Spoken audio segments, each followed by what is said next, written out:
Beauty. All right. 3, 2, 1. All right. Welcome into Stadium in Maine with Big Worm and Strack. I am Jordan Strack. That is Chris Wormley on the other side of the screen. And it's been a little bit, Worm, since we have talked after the Ohio State game. You've been a little bit busy. You're doing this NFL thing again. You've been playing for the Indianapolis Colts. How are you holding up? How's the body?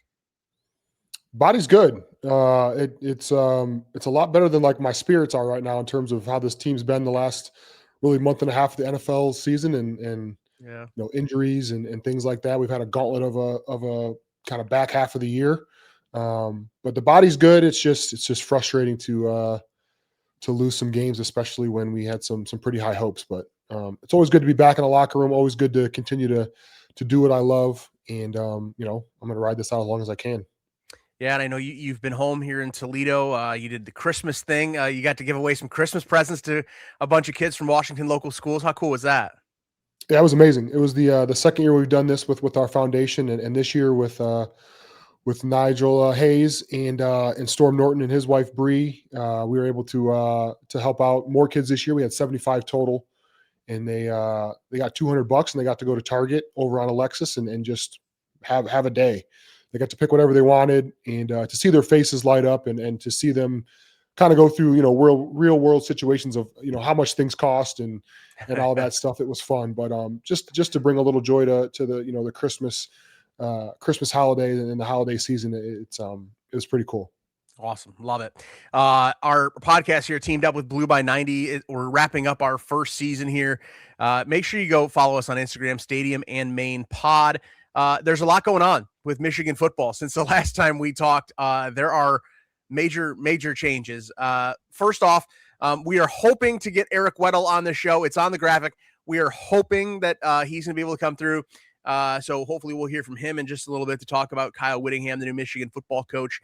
That's obviously the biggest story right now. Everything that happened with Sharon Moore is obviously in the past, and I think we can move on to the good with Michigan football right now, and that is Kyle Whittingham. Just first off, when you first saw the news that there was a new Michigan football coach, what was your initial first reaction? I mean, it was a sigh of relief. The last 2-3 weeks have been pure chaos in terms of, the football world and what that means for the program, and to finally get a name, to finally get, somebody who it seems like is hard-nosed, disciplined, tough, is going to hold these kids to a high standard. I'm really excited for this program. I think it's what they need. I don't know if he was necessarily the first option, especially when you go back even a month and a half ago before even Sharon got fired. There were some pretty big names out there that I think would have loved to be at Michigan. But I think at this time for this program, I think Whittingham is the guy that Michigan needs. Just reading and seeing kind of his pressers and what he brings to a football team and culture wise. I'm excited for this, and I think he's going to do some great things at this program. I am too. And, let's go over the process first. As names kept coming out, and I think what Michigan fans got frustrated by was, okay, we hear Kenny Dillingham's name come out. Okay, you hear Jeff Brom's name come out. Then you hear Todd Monken's name come out. Whoever it was, Kalen DeBoer. There was never any concrete reporting on any of it. I think I can speak to, from that perspective, what it's like during a coaching search, because I have been through these as a reporter. I know exactly how these things go behind the scenes. And what will happen a lot of times is an agent will reach out to a reporter, and an agent is looking to get an extension or a raise for whoever his employer is. And so what'll happen is an agent will say, hey, listen, like, Michigan's definitely interested in Jeff Brom.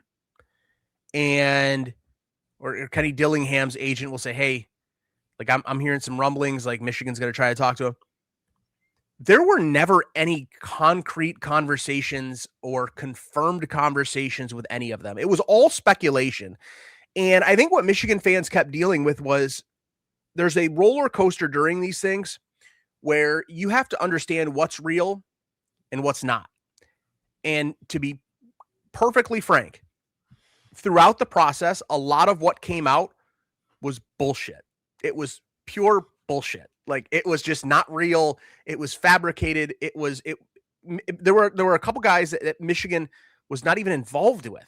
So the Kalen DeBoer thing, I can tell you this. I remember a couple years back, there are people inside Michigan's leadership that love Kalen DeBoer. And the feelings were mutual. Kalen DeBoer loved Michigan, and I thought it was a real possibility right after the national championship when Jim Harbaugh left. And when it came up again, of course, I think there were some natural things that were going to pop up. Like, yes, Michigan would love Kalen DeBoer to come. That didn't happen. So, everybody throws out their favorite candidate, and everybody throws out whatever. And eventually it gets settled on as Kyle Whittingham. And that's where I want to go with this thing now. So I think Kyle Whittingham is an unbelievable fit for what Michigan needs right now, the style of football Michigan wants to play, and for just having an adult in the room to right the ship. As Biff said, it's a malfunctioning organization right now, and it is. Michigan needed a guy that come in and be steady and be in charge and not be messaging women at halftime of the freaking biggest game of the year. Allegedly. Michigan needed a grown-up, and they finally have one in there for the first time in a couple years. Yeah, I mean, stability. Like when all this was coming out with Sharon and then he gets fired, yep. And these last 2-3 weeks, it's like Michigan needs stability. And honestly, for the last even 5 seasons or so, it's been up and down with the COVID year when Harbaugh was 2-4, getting fired and having to take a pay cut, and then he comes back and it's the Connor Stallion stuff and it's the cheeseburger recruiting violations. And then you get into Sharon, and it's like, is he worthy of this job? And he comes in and has a rocky first year, but then beats Ohio State. And then this second year with Bryce Underwood. And it's all these things that are roller coaster. And there's going to be ups and downs in a program always. Yep. But when you look at what Whittingham has done, he's been at Utah, I think, for close to 3 decades, if not 30 years. Yep. He's been the head coach there for 21 years. That shows me stability. And he's done more with less for 2 decades now as the head coach. And at a program like Michigan, I was talking with some friends that we all played at Michigan together. We got a group chat, and I was thinking, like, since I started watching Michigan football, they've made one good hire as a head coach, and that is Jim Harbaugh. I mean, obviously Lloyd Carr was there, but I was, he was hired in '95, and I was, 2 years old. Brady Hoke, no. Rich Rodriguez, no. Sharon Moore, comes to find out, no. And the only one is Harbaugh. So if they're going to do it right, and I think they found the right guy because of the stability and what he's been able to do at a program like Utah, I'm excited for it. But the word that keeps coming back to me is stability. And for a group of guys and young men who are looking for guidance and are looking to grow as men, I think him at the helm is going to do wonders for these guys. It seems like Bryce has, gave the stamp of approval and is excited to get to work with him and potentially that the offensive coordinator that he's supposedly bringing in. But I'm excited for the stability. And it doesn't always have to be flashy. It doesn't always have to be razzle dazzle. If Michigan is a program that likes to run the ball and play great defense, I think Whittingham is the guy for that. I don't think there's any question. Steady is the operative word here. I think it's clearly the safest thing. This was the safest hire you could make, and I think right now Michigan needs safe. And I don't mean that as a negative. I think Michigan is at a crossroads right now where they have to get a lot of stuff cleaned up, and I'm just tired of Michigan football being the butt of every joke, whether it's and I'm not talking about just, stupid trolling, whatever, but like Michigan has been the butt of all jokes and it's frustrating. And I'm tired of it, to be honest with you. And And it was probably easier when they were yes, having that success for those 4 years, really, and the Big Ten championships. Okay, make fun of us. We're still winning. We got a ring, Big Ten championships, all that. But when it starts to hurt a little more when it becomes it's real. It feels more real. Like when you're cracking jokes with your friends and someone said something to you and you think it's true. That hurts a lot more than it just yeah, being a funny joke. So yeah, it's not fun to be the butt of the joke right now. no. You should hear the guys in the Colts locker Uh, room I what can they were only saying when Sharon first got fired and Worm, what's going on with your school? Worm, what's going on here? It's like, man, I'm just finding I'm finding this out like with you guys and all the stuff that's coming out and the allegations and all that. It's like it's tough, and I mean, I'm obviously for him, it's a terrible situation and all that. But like you think of the family, you think of his wife and kids and what they're yeah. going through and the players and all that. But stability and safe, I think, for a program like Michigan right now is exactly what they need. I'm just noticing this. I had Christmas at my house, and yeah, so my What family is was it? over. I see the Emmys. That's what I see. Oh no! One of my Buckeye family members, Nice. they snuck that onto the set. All right. Just take a shot of Woodson whiskey in it, man. You'll be all right. Yeah, right. That's unbelievable. I literally am looking at the screen and just noticed that's terrible. Yeah. So the thing that frustrated me the most was Sharon's actions had consequences, not just for him. I mean, you think about it, and I think, Wink at the Citrus Bowl press conference brought it up, and it's so true. You think about every one of those assistant coaches, and listen, football coaches understand that they are hired to be fired, and that's part of the deal. That's part of it. What's not part of it is that Sharon's actions have direct, real impacts on family members of these assistant coaches. We're talking kids have to be taken out of schools now. They're going to be moved across country. There's uncertainty. They don't know what's going on. Like, yes, that's part of the deal. That is, they understand it. Trust me, I talk to college football coaches literally every single day. But when it's no fault of their own, it wasn't because they were losing. It wasn't because they didn't do their job well. It was none of that. It was because of the selfish actions of one human being. That's what's frustrating to me. So that part sucks. But to get back to the Kyle Whittingham stuff, Michigan is unequivocally better today than they were 3 weeks ago. No question. I don't think there is any way you could possibly argue and say Michigan is not better off and in a better spot today than they were 3 weeks ago. Yeah, I mean, people talk about, you're going to lose some recruits, you're going to lose some guys to the transfer portal. That's going to happen anyways. Part of it. And sometimes you just have to rip the Band-Aid off and rebuild. I think Michigan is still in a great spot to compete. You have somebody who's a proven leader, a proven builder of men and culture. And if you have all of that, I think you put yourself in a great position to win. But there's probably going to be some bumps and bruises along the way, but that's what you sign up for. I think in terms of being a football player, it's not always going to be perfect. You're going to have to, maybe reinvent yourself a little bit. You're going to have to suffer and make some sacrifices because with this new kind of changing of the guard, or not even changing the guard, but just complete, a whole new staff. Basically, there's going to be there's going to be learning curves. There's going to be some difference of opinion, but in the world of football and sports, that's what's going to happen. But like you said, they're in a way better spot than they were.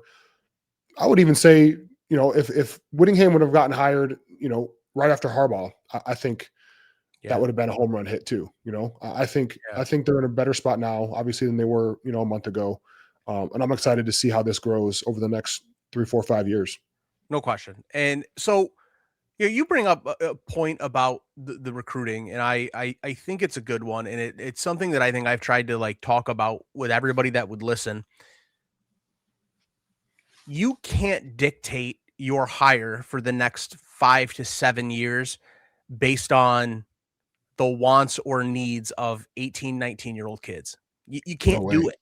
Like, you just can't do it. And when you start to go down that road, that's what derails you. Not a couple kids leaving here or there.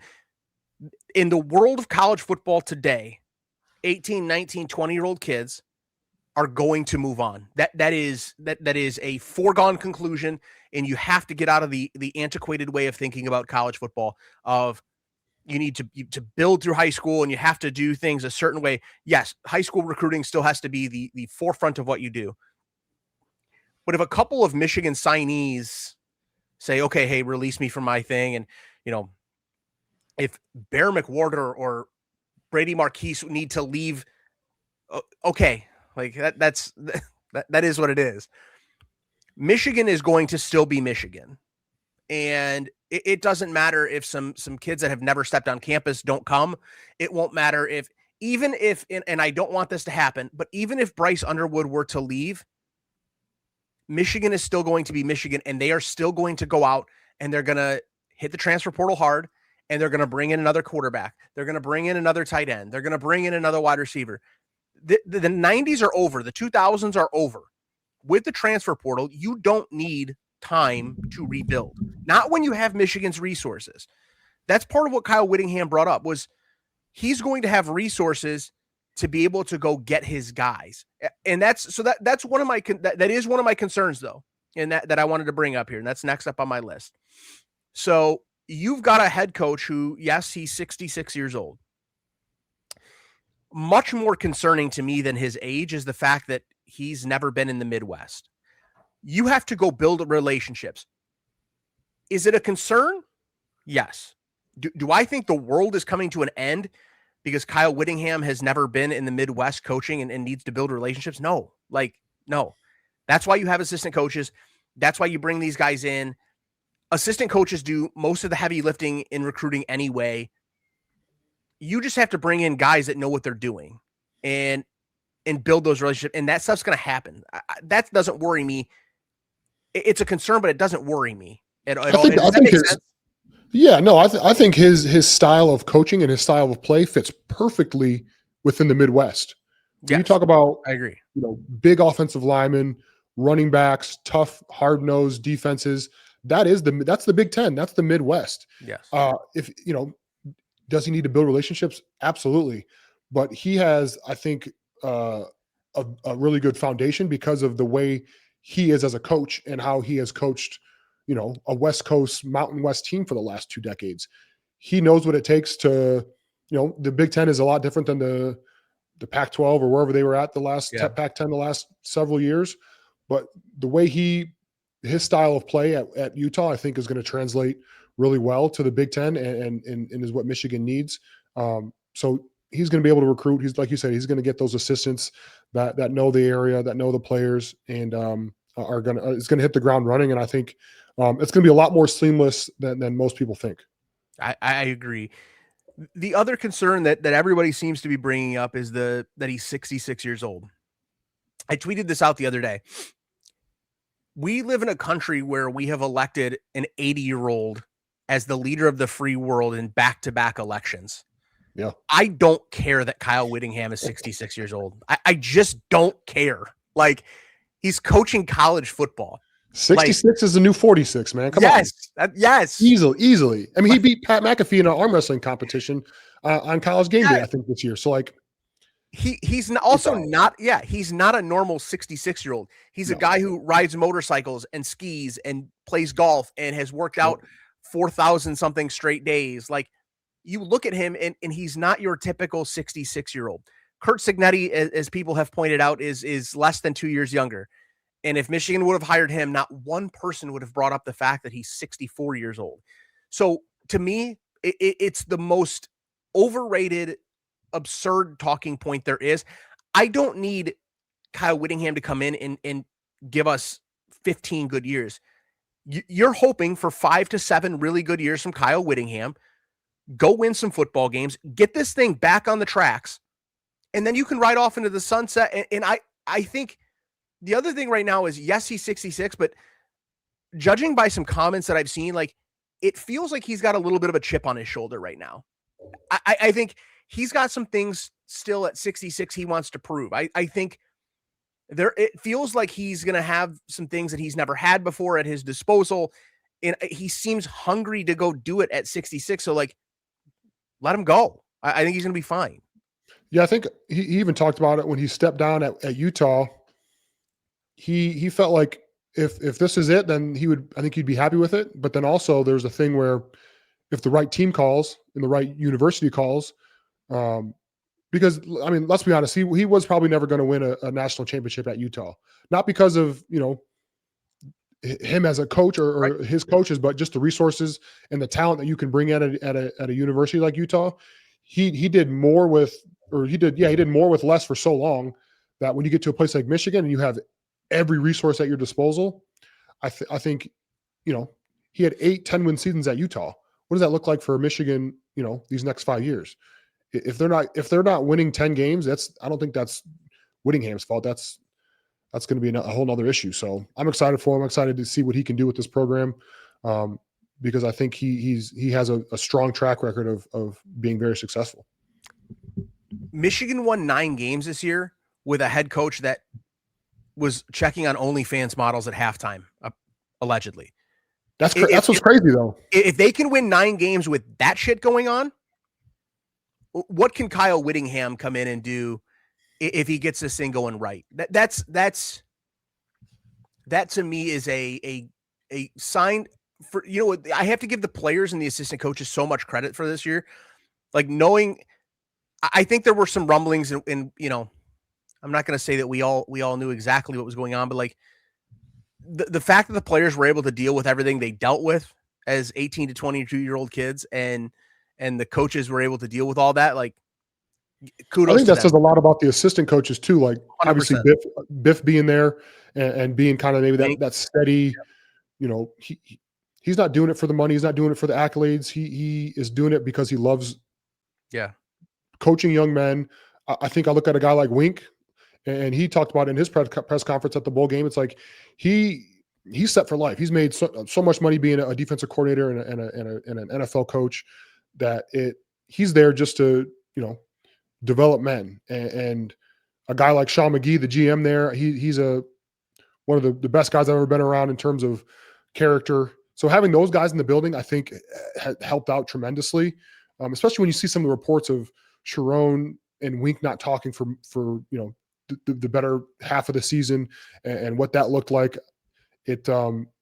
I'm very impressed by that 9 wins now.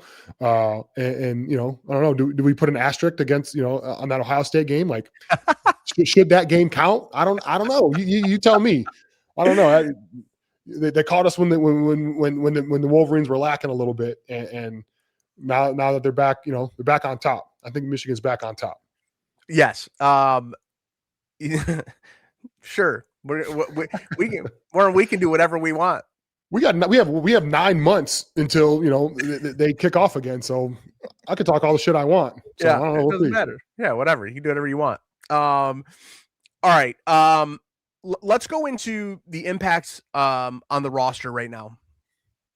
We talked about it a little bit, and Kyle Whittingham, I think, made a very clear point that he needed to talk to Bryce first. And he did that before he was even introduced in his press conference.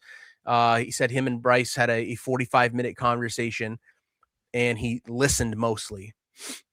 What does that say to you? That he went to Bryce and made that a priority? Because now you're having to re-recruit Bryce Underwood to Michigan all over again.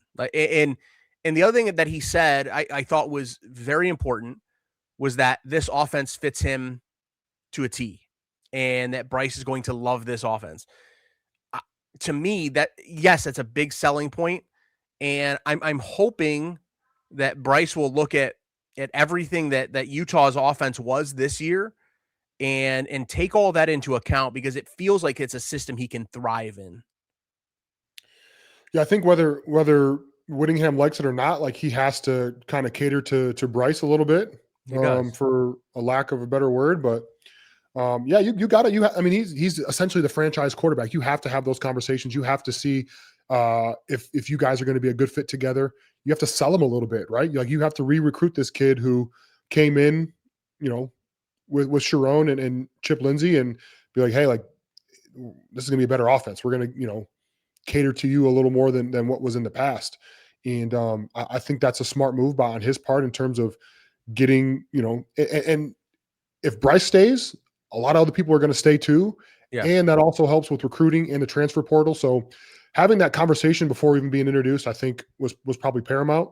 He understands it. He knows that Bryce Underwood has the key to the university for these next couple of years.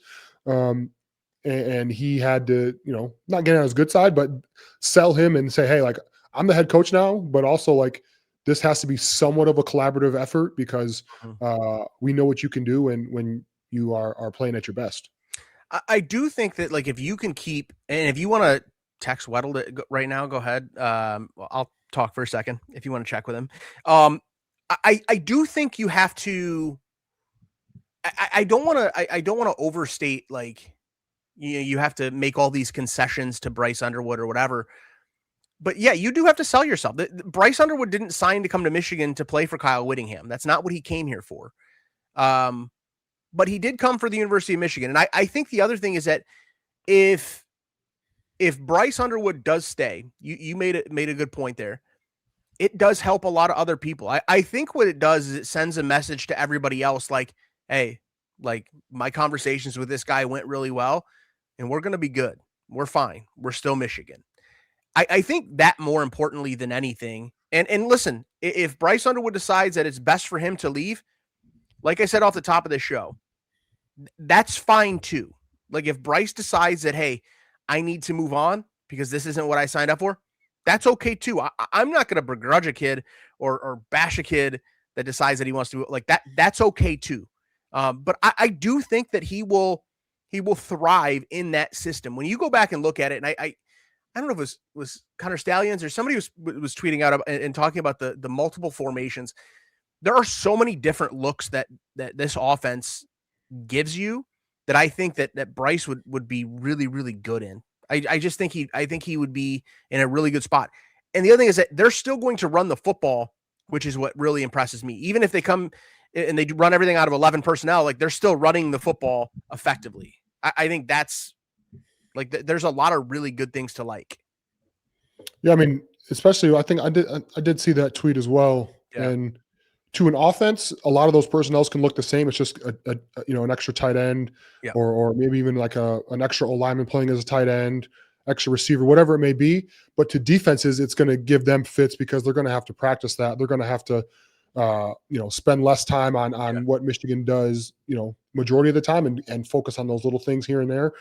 So I think that gives Bryce and that offense the upper hand, which is going to be exciting to see. But I think, well, let's get past this bowl game first. Let's see how Bryce plays in the bowl game. Let's see what these guys do. I think the transfer portal opens up again here soon and see what happens there. But you hit spring ball running, you get your offense kind of and your defense kind of solidified, and then you roll into camp and let's see what happens in the first year. I think a lot of people are excited about it. For sure. I think there's a lot of really good things to come, and I'm hoping selfishly there's the staff is the staff, and like whoever he brings in, there's only one guy that I'm really selfishly hoping for. So his longtime offensive line coach at Utah is Jim Harding, who went to Maumee High School, where I went to high school. He played at the University of Toledo. He's a Toledo Hall of Famer. And he also happens to be like one of the best offensive line coaches in all of America. And his wife is from Troy, Michigan. I had one brief conversation with Jim the other day. And I'm really hoping he's coming back to the middle. They've been out west for so long. And I'm kind of hoping selfishly like he's coming back because A, he's awesome at his job, but he's also a good person. And it'd be kind of cool to have him at the University of Michigan. So that's my selfish plug, hoping for Jim Harding to come. Maybe he'll be Grant Newsom's assistant offensive line coach. I can tell you this. If Jim Harding's coming, it's not to be the assistant offensive line coach. Michigan has resources and money for a lot of things. but he will not be coming to be Grant Newsom's assistant. I think that he's probably going to be one of the casualties of this thing, unfortunately. And I know you love him and think how he's brilliant, and he is. But I think he might be one of the casualties of this whole thing. All right. So we talked about the resources at Michigan, and Kyle Whittingham for so long has been able to identify talent and develop talent at Utah. And he did that by not getting 5-star guys. He's not getting a bunch of blue chippers. He's doing it by getting some 4 stars and bringing in some good players and then developing them. I think the people he can recruit to Michigan for the first time in his life, he's going to be able to sit down in some living rooms that he's never sat down in. And yes, it's the Block M, but it's also a big, huge checkbook that he's able to take along with him. That's got to look really exciting for him to be able to get in front of some people that in the past he probably didn't really have a shot at. That has to be exciting, doesn't it?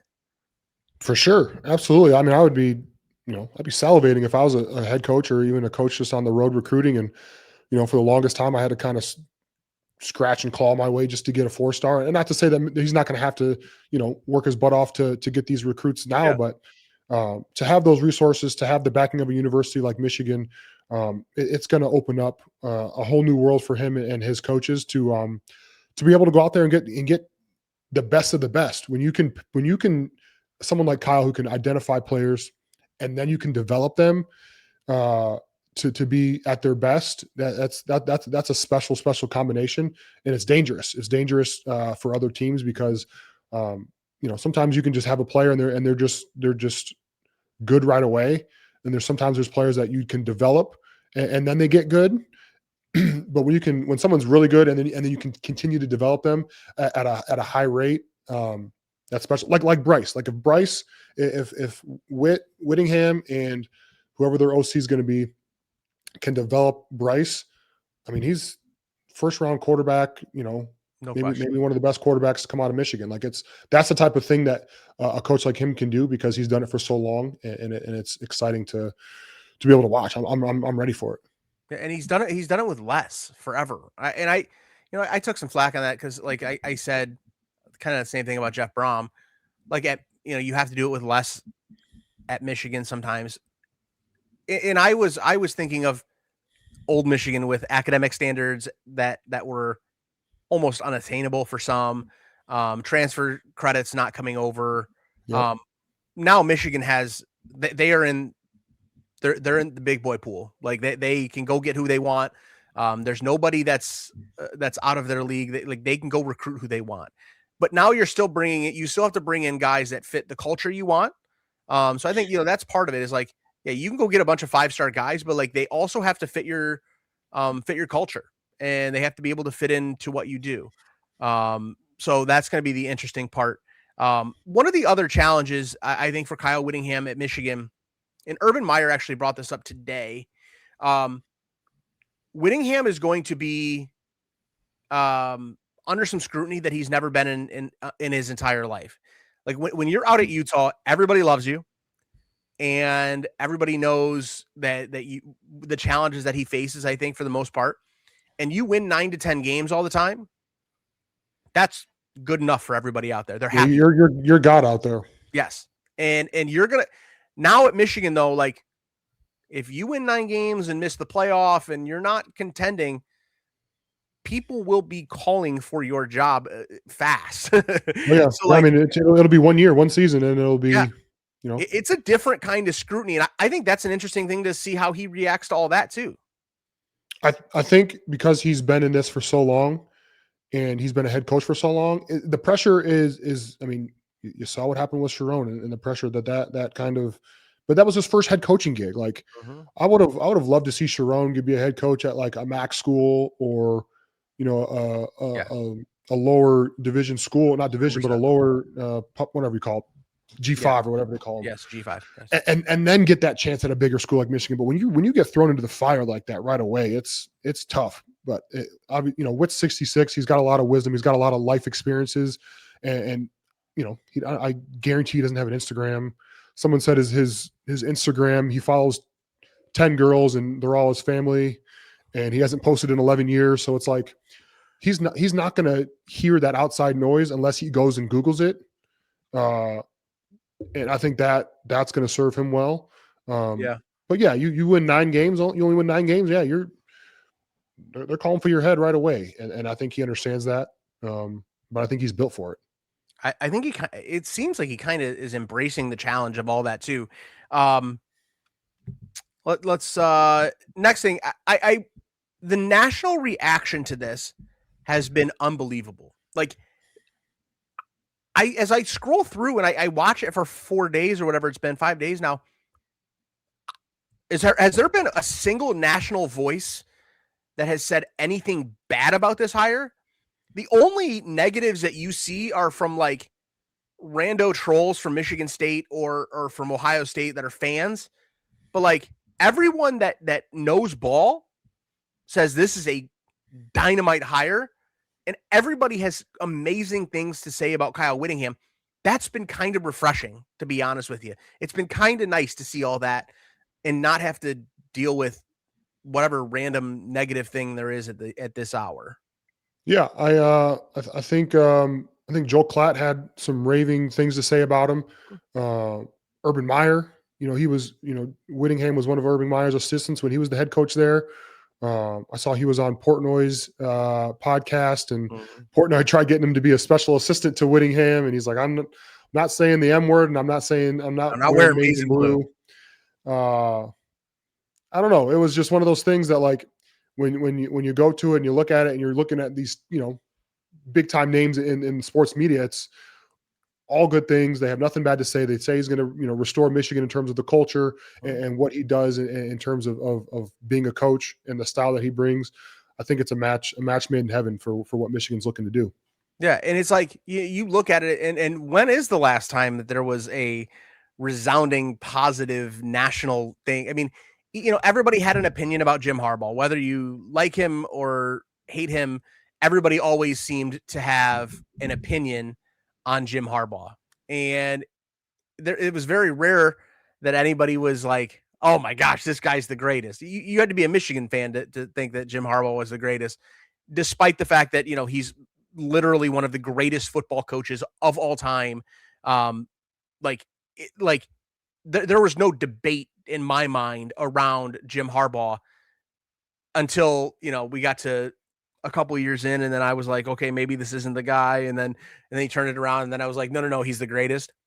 But it's been a while since we've had a bunch of positive press about something going on at the University of Michigan. It's kind of nice. You're muted somehow, Worm. It's okay. There we go. Okay. But like I said earlier in the show, like, it's been 5 or 6 years of like kind of turbulent, and it's refreshing to hear some positive things. Obviously a lot of, success is going to come with a lot of opinions. And you'd rather be winning than losing. But I don't see this. I don't see how this can end badly for Whittingham. Obviously you lose games and all that stuff, but everything I've seen and his track record has shown it that he's a winner. So I'm excited for that. No question. I think that's what I'm most excited to see, is just kind of how this, I want to see how this goes. I want to see what it's like. I want to be able to watch a Michigan football game again, like we did a couple years ago, and know that they're going to be completely prepared, detail oriented. The head coach is going to know when he should and shouldn't use timeouts. He's going to know how to manage a clock. I'm excited for those things. I'm excited for just the simple things of watching Michigan football again, like we did at the end of the Jim Harbaugh era, where you knew that Michigan wasn't going to beat themselves. I think that's the one thing that I'm most excited about. Was I felt like there were times with Sharon Moore where it felt like that he was overwhelmed. It felt like he was in over his head. It felt like he just wasn't fully comprehending or prepared enough for some moments. And I'm excited to have that back. Just simple stuff. Yeah. And it makes sense that he wasn't prepared. Like now that we kind of know what's been going on. But yeah, just simplicity and knowing what to do at the right time, keeping your composure, stability that we just talked about. I think that's going to be the biggest thing, that because Michigan has a talent. Michigan has a talent. Michigan has the resources. Michigan has all the things that you would be like, okay, this is a playoff team every year, and I think this is going to be the missing piece that they found. And you know, it's going to be 9 months until we can actually see what the product looks like. So we're going to be waiting for a while, but it's a lot of excitement. I'm excited to get to some spring practices and check them out, get to the spring game and see how they operate. But I think they're heading in the right direction without a doubt, heading in the right direction. Yes, in a much better spot than they were a few weeks ago. One overarching thing that I wanted to talk about, for some reason, and I don't say for some reason, I know why, but there were all these people talking about how nobody's going to want the Michigan job. Nobody wants to be the head coach at Michigan. It kind of reminds me back to when Brady Hoke was hired, and that's when I asked him, like, do you still think this is an elite job? And and that's when he said, this is Michigan, for God's sakes. It feels like we're back in that position again, where people are like, oh my gosh, Paul Feinbaum comes on and nobody wants to coach at Michigan. Nobody wants to deal with this mess. Well, Paul Feinbaum knows that the SEC is slowly slipping away. Like they're not the big dogs anymore, and he's trying to do everything he can to keep the top talent there. When schools with more money are now at the top, and obviously Alabama, I think Georgia are going to stay there, but yeah, he's an SEC homer. He's never going to root for the Big Ten. He's never going to have anything nice to say about them. So you got to everyone's got an opinion, just like everyone has the saying of everyone's got a butthole. So yes. All right, fair. But like, my whole thing is like, that was always such a ridiculous talking point, and I just didn't get it. Sure. Like you're still, Michigan is still going to pay $8 million and could have paid more potentially for a head coach. They're still going to have endless resources. They still have Larry Ellison's money.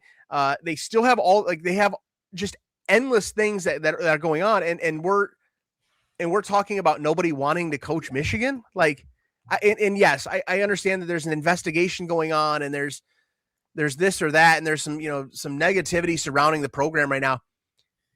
None of that. Football coaches don't care about that stuff. They want to come in and they want to coach ball. And I think that's one of the cool things about Kyle Whittingham is, like, he's going to come in and coach ball, and you're not going to have to worry about any of the other stuff. And like, so he didn't care about that. Like, he just wanted to come in and be the head coach at Michigan and like go win football games. So like, I just thought it was such a silly narrative that was circulating on the internet, that nobody was going to coach Michigan. Like, what are we talking about? Yeah.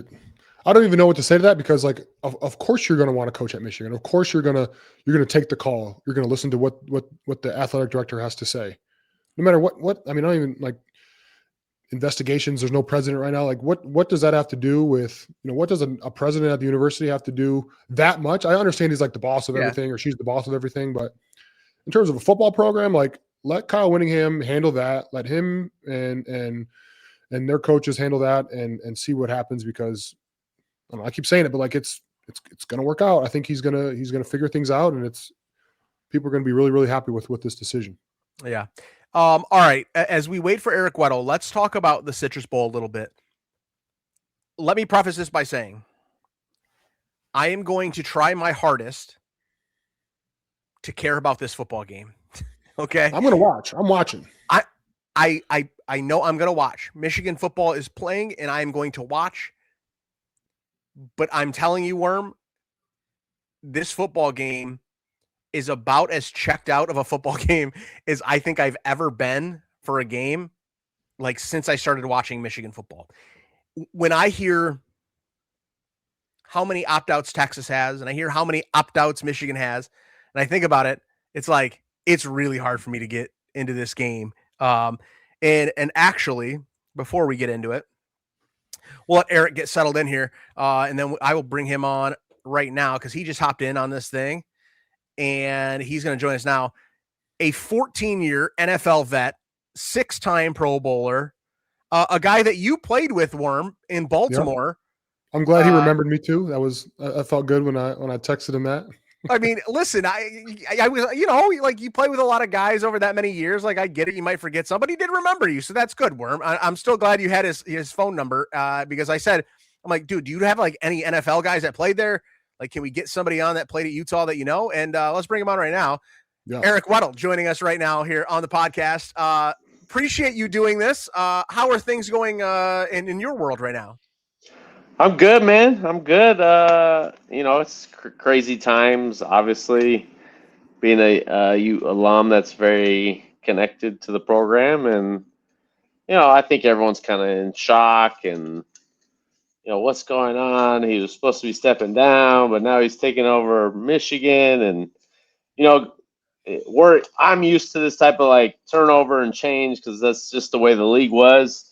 You're either getting cut, you're getting traded, you're new teammates every 6 months, new coaches. So to me, it's not like out of the norm. It just is what it is. But I think for everyone, just the shock of it all. But man, I'm excited for him. I'm excited because to have an opportunity to continue coaching for one, and to do it at one of the best, programs in the country, and to turn that place back to respectability, it's something that he's going to be remarkable at. And don't be surprised if they're back in the playoffs and doing big things because he's just that type of guy. Tell us about him. Tell us what we can expect in Ann Arbor with a guy like Coach Whittingham. Yeah, I mean, shoot, I'm almost 20 years removed from playing under him, but I go to a couple Utah games a year. I've been to spring ball the last 3 years with my high school coaching staff. I'm a head high school coach down in San Diego, and he's allowed graciously to be a part of meetings, be a part of coaches, staff meetings, players, like all access, right? And he does, I'm very, very grateful for that. So I've seen him obviously, and what you're gonna get. How do I put it the easiest way? You're gonna get someone who's very passionate and humbled at the opportunity to coach, to be a coach, and to build those relationships with the players. That he takes that very seriously. But you're also going to get a guy that's no BS. Like, you're going to know where you stand, what's going on, why am I not playing, what do I need to improve on, what is our culture, how do we play this game, what's our identity, how are we going to win this week, what is the plan? Like, he's very, very, very detailed, okay? And, yeah, like, his strengths are a football coach, okay? His not so strengths are like getting up in front of the media and talking to them for an hour and shooting the shiz and like playing grab ass with a bunch of boosters. Like, that's just not his strong suit. Can he do it? He will, but he's going to be not like, he wants to coach football. He wants to watch film. Yeah. He wants to get his guys ready to play smash mouth football, win the line of scrimmage. And you take on that personality. Like, he was a stud linebacker at BYU, played in the NFL, or, he had a short stint. He comes from an NFL background. He coaches the NFL style. And that's where his like tenacity and direct and his force comes as a coach. But you can always respect it and you love it because he really does care about you, but he treats you like a man, and you always know the expectation and where you stand in the grand scheme of things, and you know that you have to play a certain style of football here or you're just not going to be there. Walk us through your relationship with him, because I believe he recruited you, and when he was defensive coordinator, while Urban was still the head coach, and then he was later your head coach at Utah. Walk me through your relationship as you were being recruited. Yeah, I mean, I owe not just my playing career, but my family. Like, my wife and I got married when I was in school. My kids, like, he was coming through. Long story short, like, he took a chance on me. Coach Meyer didn't want to offer me a scholarship. Coach Witt really went to bat for me, had a plan for me, saw me as a defensive back. Like, I really wanted to play wide receiver in college, but he looked at me, he's like, listen, you're going to be a defensive back. I'm going to coach you up. and you're gonna have a chance to compete out here. And really, like, he just like how he is a coach and a man, like that's what I really appreciated. He was very honest with me, and he envisioned and had a plan for me. So I got turned off from a lot of the coaches that kind of were trying to BS me. We'll do this. We'll let you do this. Like, nah, he had a plan and really went to bat for me. And really, like, I owe a lot of my success over the last 20 years because he took a chance on me coming through the Inland Empire, stopped by my school to see where I had committed to, and realized I wasn't going anywhere. And he was like, "What the heck? Did I do a robbery? Did I go to jail or something? Like, what's the issue? Why isn't anyone recruiting me?" And so he jumped on me, pause, and was able to. I know, when I get on these things, you get these young guys are gonna That's give me the crap. locker room, man. The locker room does I it, know. man. It makes you me second like guess everything scared. you say. Yeah, exactly. So now recruiting wise, he's the one. He's the reason why I went to Utah, and I'm forever embedded to him and the program because they believed in me. And he's. I don't think there's anyone better at evaluating talent and doing more with less. You can go on and on from other coaches around the country, media members that watch Utah play over the last 2 decades and see what we've done and put guys in the NFL. Like, he knows talent and he knows how to get the most out of guys. And being able to go to a school like Michigan where you're not going to have to battle for 3 stars, like, or wanting to go somewhere else, or the one out of 5 years you get a 4-star, like, you're going to get whoever you want. And that's like really exciting for me as a guy that played for him, that what's he going to be able to do with some of the best kids in the country. Yeah, I think we were talking about it earlier in the show, but like, I think Coach Whittingham is the exact type of coach that Michigan needs right now. They need stability. You talked about the culture. You talked about the development of young men, especially in the day and age of NIL, where guys can jump ship and leave whenever they want for either more money or what they think is a better opportunity. And for a guy like Coach Whittingham, who I've never met personally, but just stories like you've just told and what other people have said in the media, it's like he is going to hold these guys to a high standard. He's going to develop them because, let's be honest, the end goal is to go to the NFL for most of these guys. And if he can do more with less like he has at Utah for the last 2 decades, I'm super excited to see what he can do at a program like Michigan. And like I just said, I think he's perfect for what this program needs right now. Like, all that stuff. Yeah, like he's ball through and through. Like, if you like really what Michigan historically has been, like, he's the type of guy that you want to lead your program. Like, football toughness, win the trenches, run the football, stop the run, play great defense. Like, that's Big Ten football. That's Michigan football. And probably another, like, who he is and what he stands for is probably like one of his greatest attributes, but also being willing to adapt. Like, the game and these kids have changed so much over 20 years, right? Like, a lot.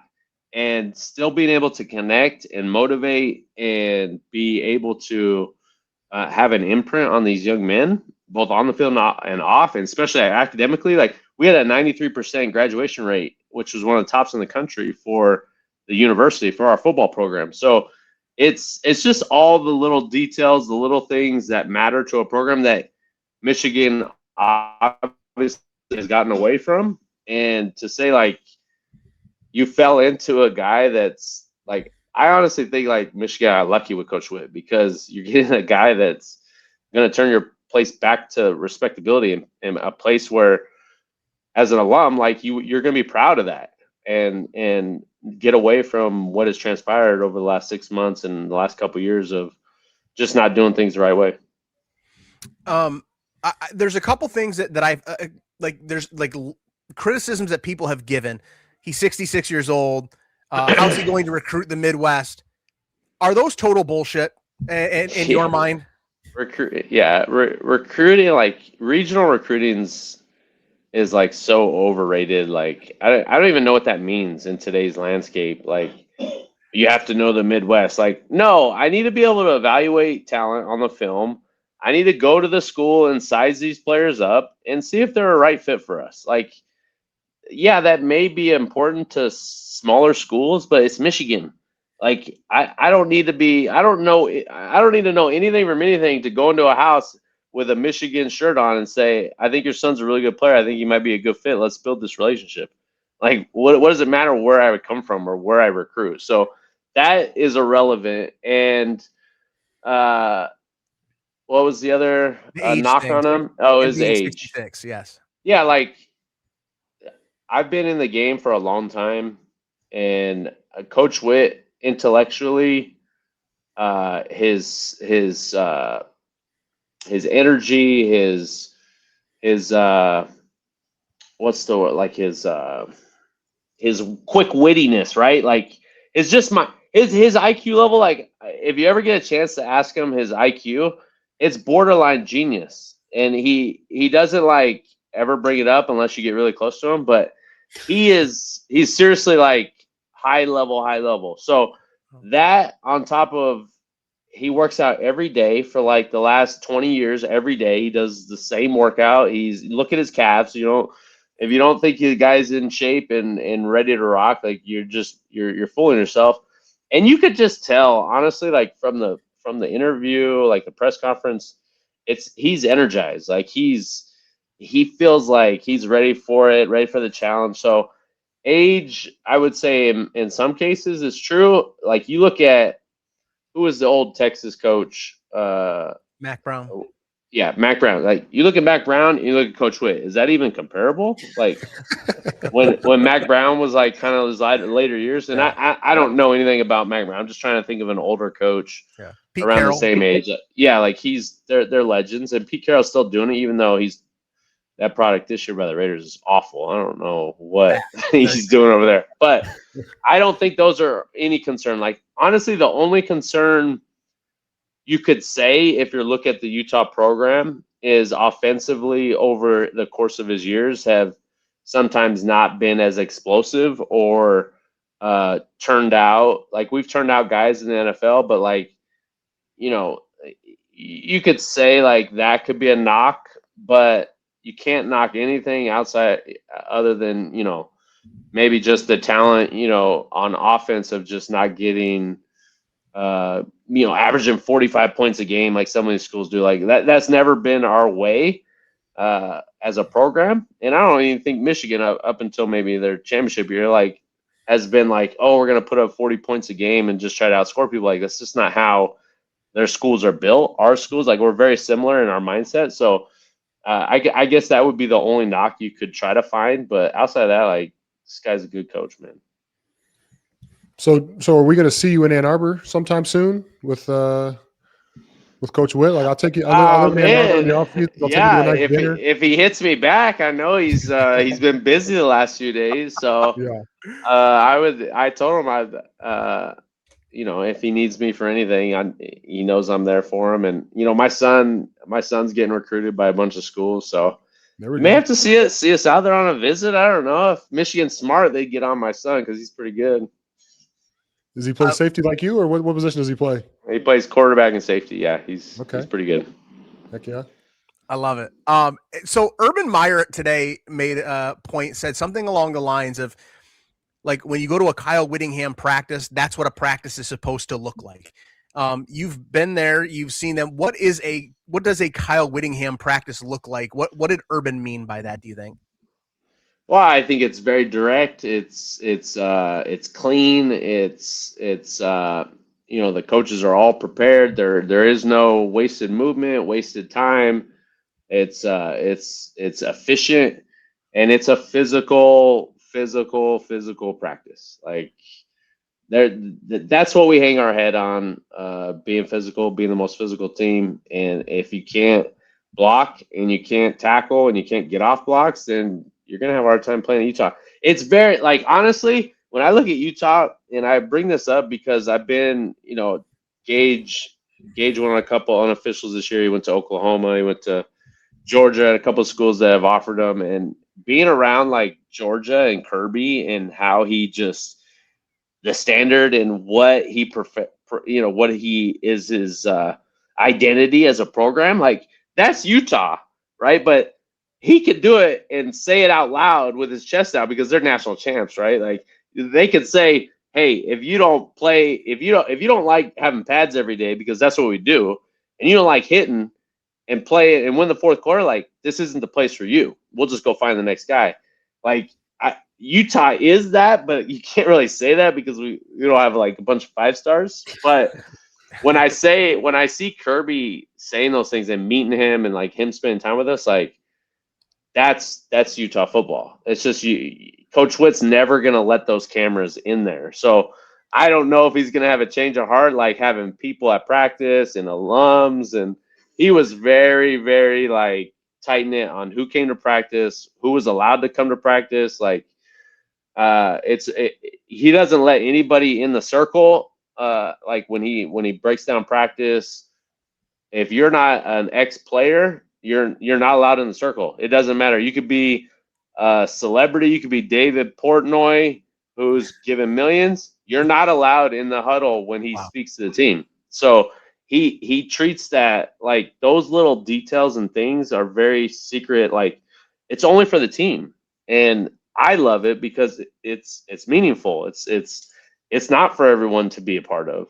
As like in those intimate, it's like the locker room. Like, only select people should be allowed to go in the locker room, right? And so I don't know how he's gonna have to adjust letting more cameras around, because Michigan's a brand. Like, it's bigger than any individual. So it'll be interesting to see how he handles that for sure. Well, I will say, like, Jim Harbaugh was a lot like that, actually. Like, Jim Harbaugh didn't allow cameras at practice. You were allowed to only, like, the Michigan cameras were allowed to come and shoot just a little bit. But, like, Jim Harbaugh was very much like that. So I think people are probably kind of used to it here, only because they did have to deal with Jim Harbaugh, who I think has a lot of probably the same traits that you're talking about. Did you downplay how good your son was? Is he a 5-star? Did you downplay how good he is just a little bit, maybe? What's that?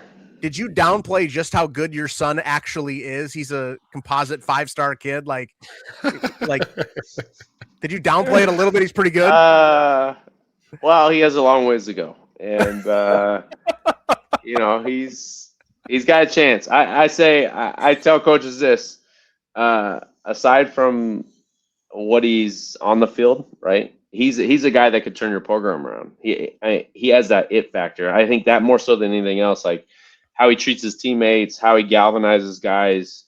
He has a real special trait that of those type of things. Because I only got one son. I got 3 girls and a boy, and I try to teach him what it means to be a man and hopefully a great husband and father one day, and what it really means to play this game, and how it could change your life if you welcome it and embrace it and respect it. And so he takes that on, man. When he crosses those white lines, he sees red ass, and there are no friends. He's out to prove himself every snap. So, has there been instances in practice where we've gotten guys that are on the sideline after a rep because he goes too hard? Yeah, but that's the way he's been taught. So he's got a chance. I'm really proud of him, and it's fun to coach him. Well, I was going to say that. Go ahead. I was going to ask one follow-up on that. So Joel Klatt actually said that Kyle Whittingham is a guy that he would want his son to play for. Is that kind of how you feel about Kyle Whittingham? Oh, for sure. Like, it would,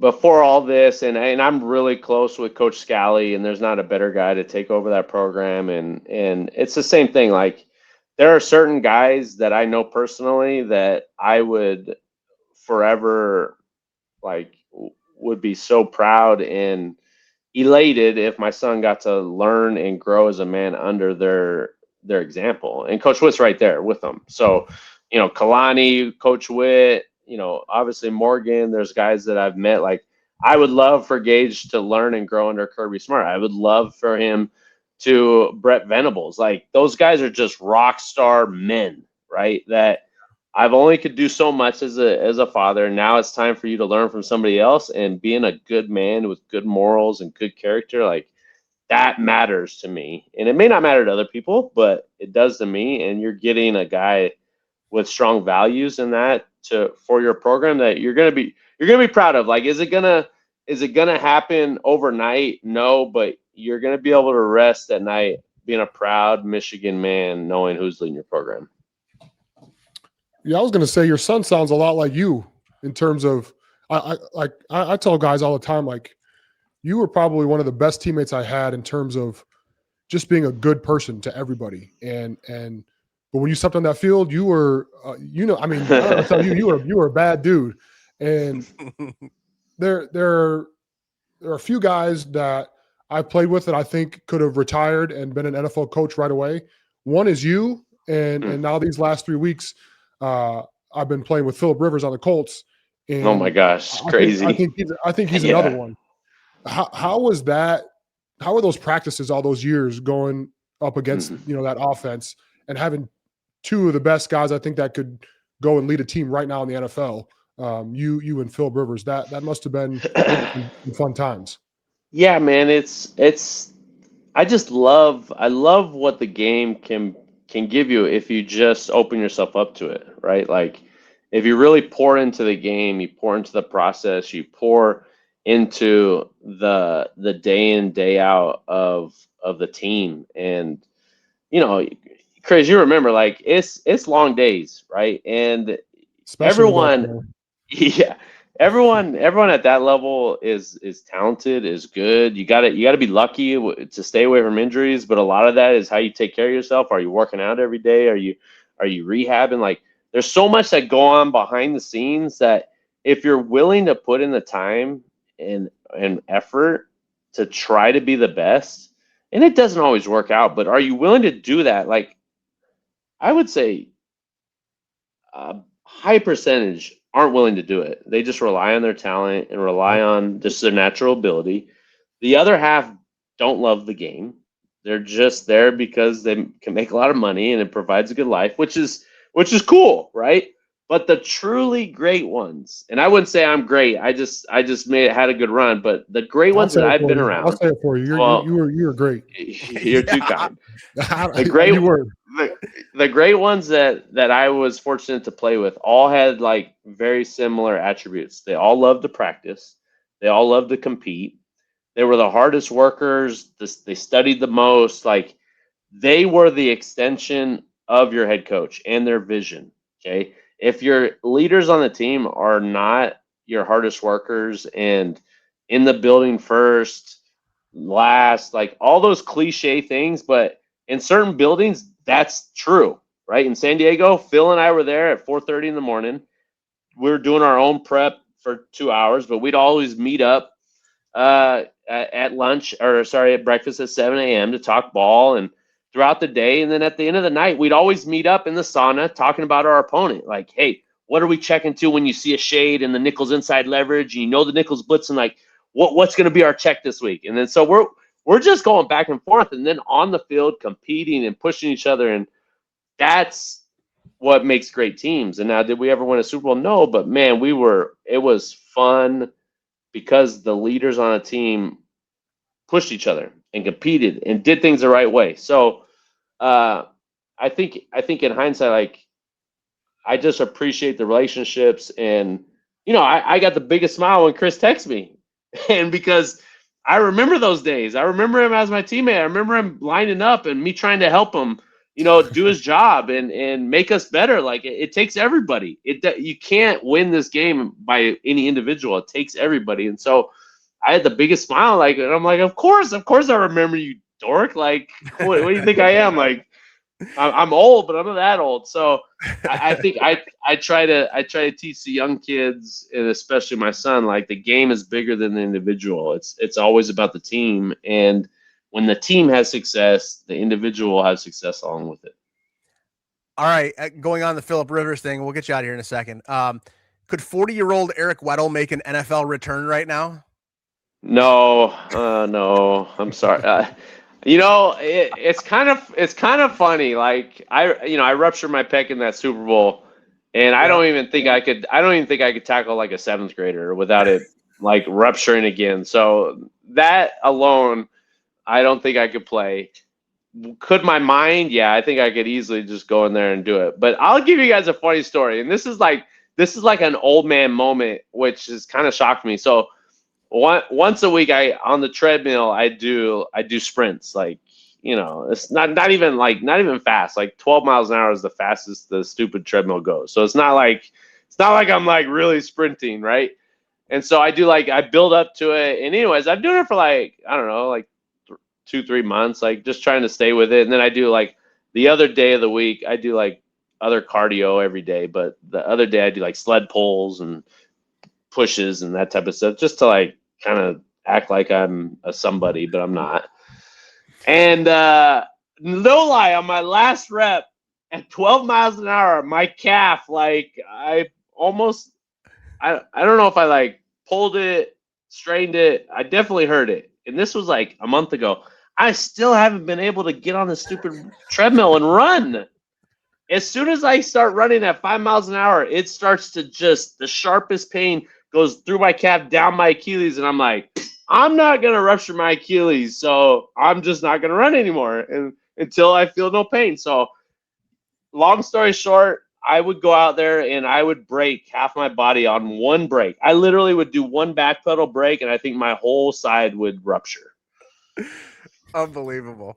So old retired has been is what I tell people, because there's just no way. There's no way I could get out there. Honestly, watching the game, and I'm such a fan. Like, I love just watching ball and trying to be a better coach. I don't even know how we did it. Like, I don't know how these.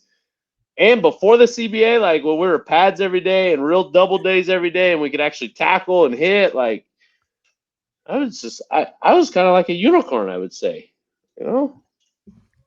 Dude, I mean, you're like legitimately one of like the all-time greats. You were you're also, I mean, come on, like you're also downplaying yourself here. Like, you spent that much time in the league, you were in 6 Pro Bowls. Like, I think like I'm not naive. Like, I think I was a good player. Like, I think like when people ask me about the Hall of Fame, like I don't think I'm a Hall of Fame type guy. Like, I think of the Hall of Fame as like transcendent, like literally it should only be like 30 players and a lot of guys, but like Ed Reed, Troy, like those guys were incredible. Rod Woodson, Charles Woodson. So like, yeah, I was really good. I'm not dumb, but I'm definitely not, I don't think, in that caliber. So there's just levels, and that's cool, and I'm fine with it, man. I had a great career, made some great friendships, and I gave it everything I had. So I'm all good with it. Love it. Worm, you got anything else for him, or we're gonna let him go? So in 2018, we made the playoffs that year, and you got a bonus for making the playoffs, and you got us like that bottle of Hennessy. I still have not opened that thing, and it's like sitting on top of my bar, and it's got my name on it, and I haven't cracked it open yet. I don't know if I ever will, but I just wanted to throw that in there before we headed out. Oh, I love it. I love to hear that. So backstory, and I'll give another tidbit of that. So 2017, I had a clause that if I made the Pro Bowl and we went to the playoffs, I got $1 million bonus. Well, that year we lose to the Bengals on the last play of the game. Remember Boyd up the seam, 4th and 12. Yep. Oh gosh, it was bad. And so everyone, how does it feel to lose $1 million? Well, I never really had it, so I can't really say I lost it. So we're in the same exact situation that a year later. We have to beat the Browns week 17. And I made the Pro Bowl, and if we make the playoffs, I get $1 million bonus. Well, CJ Mosley makes the pick. Boom, we celebrate, get that $1 million bonus. So I think after taxes, it was like, I don't know, like $475K or whatever it was. And it was the first time in my career that I looked at Chanel. I'm like, babe, let's just spend it. Like, let's spend it on family. Let's spend it on my teammates. Like, I was able to get all the guys like this really nice gift, and I took my family and my wife's side and my side all to Hawaii and paid for everyone to go first class. Like, it was awesome. And on the kick of it, I had like, I don't know how much money I had left, but the Ford Shelby's trucks. Yeah. So they're like ridiculously expensive, and there's no way. But I ended up buying one because I had this extra money that I didn't think I would have. So I have that every day I get in that truck. It's my dream truck. And I would have never have got it if we never would have got that. I never would have got that bonus on the last play of the game. So, I get to help out my teammates. I helped out family, and then I, buy myself a ridiculous overpriced truck that has more issues with it than I should, paying over $100K for it. That's unbelievable. I love it. That is so awesome. As we get you out of here, because Worm won't, he's not going to shamelessly do this. I'm going to do it. Chris actually is going, and nobody knows. I don't even think people know this yet publicly. Chris has a celebrity softball game coming up in Toledo this summer. Oh, sick. Listen, we need to somehow get you over to Toledo so we can have you in this celebrity softball game do it for Worm if you can. Eric's okay? like, where the hell is Toledo, Ohio? Like, he doesn't even. Toledo, how do I even get to Toledo from San Diego? You fly into Detroit. You fly to Detroit, and it's a 45-minute drive down. Nice and easy. Oh, that's not too bad. That's not too bad. Easy. Do I get a tour University of Toledo too as well?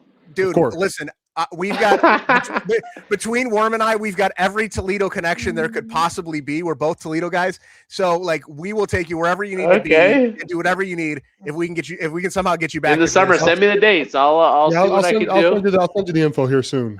I'm pretty good at softball. That's one thing I can do. Are you? At this old age? So yeah, I mean, baseball was actually what I was best at. Really?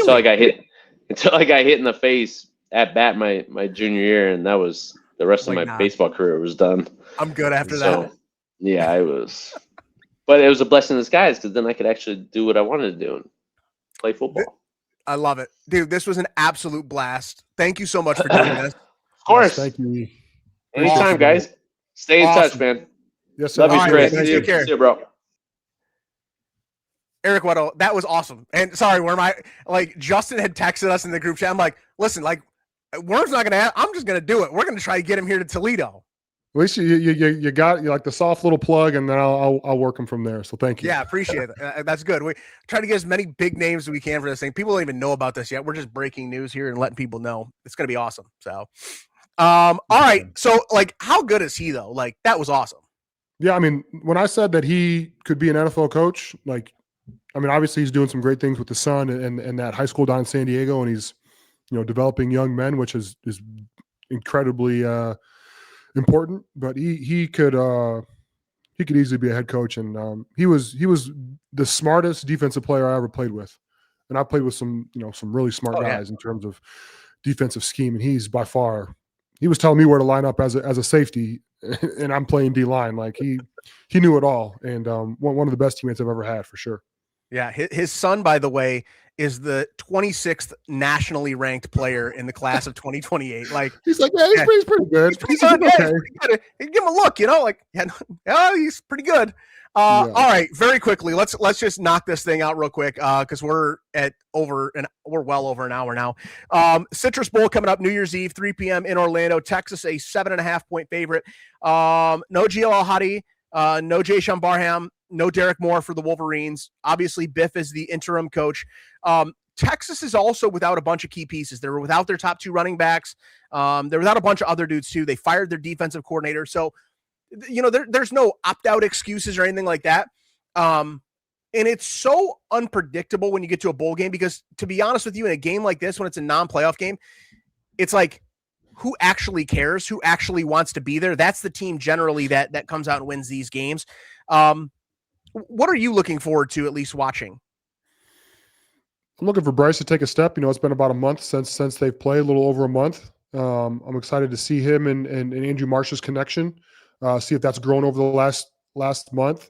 Jordan Marshall to take another step. He made it. Obviously that first bowl game last year against Alabama, he kind of put himself on the scene and kind of emerged as one of the top guys. But just, I think they need to come out, and I think they have a lot to play for. I think they're going to play for Biff. I think they're going to play for the coaches that are no longer going to be there next year. This is a little bit of a tryout and a test to see if Whittingham likes these guys. So I think that's really important. But whenever you have the chance, you don't have to play football. You get to play football. And that was one of the messages that Philip Rivers kind of reiterated this week with us. Was you get to do this. Like, no one's holding a gun to your head. No one's forcing you to do this. Like, you get to do this. So any opportunity that you have to play this game, whether it's a meaningless bowl game, whether guys are opting out, whether it's not going to matter in 6 months who won the game, and you're opting into play, like you got to do it, and you should want to put your best foot forward and put some good film out there. Yeah, there's a lot of people that would love to be able to wear the winged helmet. I'm sure one more time, especially some of you former players that would love to be able to do it, what they're getting to do one more time. So yeah, it's certainly, and it's also Michigan and Texas. Like, listen, it's still like, it's big brand against big brand. You're still facing Arch Manning. It's still like, it's going to be good. We'll certainly be watching. New Year's Eve, 3 p.m. in Orlando, Wolverines taking on Texas. Thanks to Eric Weddle. That was awesome. Got some really good insight into who Kyle Whittingham is. And again, make sure you follow us on Instagram, Stadium and Main Pod, and tell your friends about it as well. We try to get cool guests. We try to do cool things, talk ball, and it's been fun. Worm, appreciate you. And we'll do this probably one more time before the end of the season, or after the season ends, I guess. Oh yeah, let's do it. All right. Yes. That's Chris Wormley. I'm Jordan Strack. Thanks so much for watching. Make sure you share this with all your friends.